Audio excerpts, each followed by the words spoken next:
मी संध्या दत्तात्रय कुलकर्णी. यशोवाणी दिवाळी अंक 2025 साठी माझा लेख वाचत आहे. लेखाचे नाव आहे समाधानी मन. अवघाची संसार सुखाचा करीन, आनंदे भरीन तिन्ही लोक.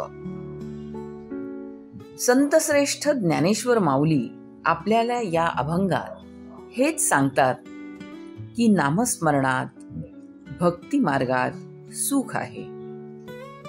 त्यातून तुम्हाला त्रैलोक्याचा आनंद मिळेल. अवघाची संसार सुखाचा करीन, आनंदे भरीन तिन्ही लोक. माणूस हा निसर्गातल्या जीवसृष्टीतलाच एक महत्वाचा घटक आहे. महत्वाचा एवढ्यासाठीच की त्याचा मेंदू प्रगल्भ आहे. खूप साऱ्या गोष्टींचा विचार करू शकतो तो. त्याने अश्मयुगापासून आज डिजिटल युगापर्यंत उत्तुंग भरारी मारलेली आहे.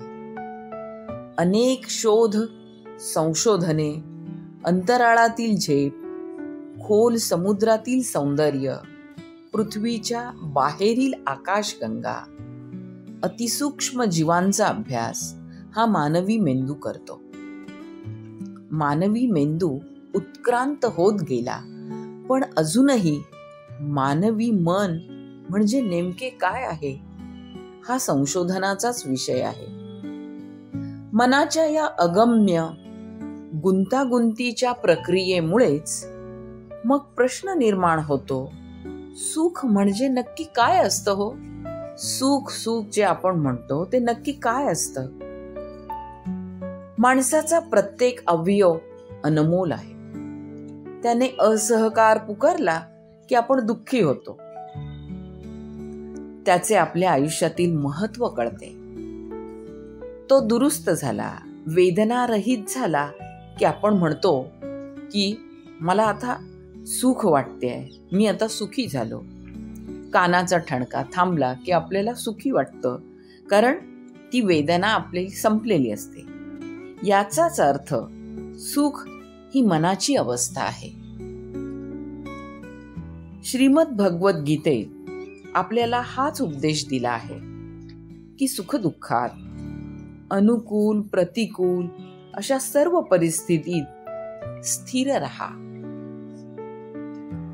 समशत्रोच मित्रेच तथा मानापमानयोः शीतोष्ण सुखदुःखेषु समसंग विवर्जितः. 12व्या अध्यायातील हा 18वा श्लोक आहे. जीवनाबद्दलचे हे सखोल ज्ञान आहे. निर्लेप वृत्तीने रहा, अलिप्त आत्मज्ञानी बना.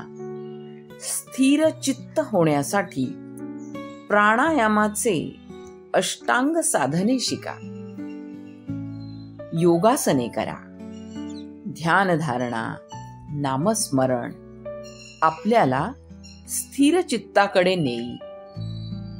मग आपण म्हणू की समाधान हेच सुख आहे. मग आपल्याला उत्तर सापडले ना की सुख म्हणजे नक्कीच समाधानी मन.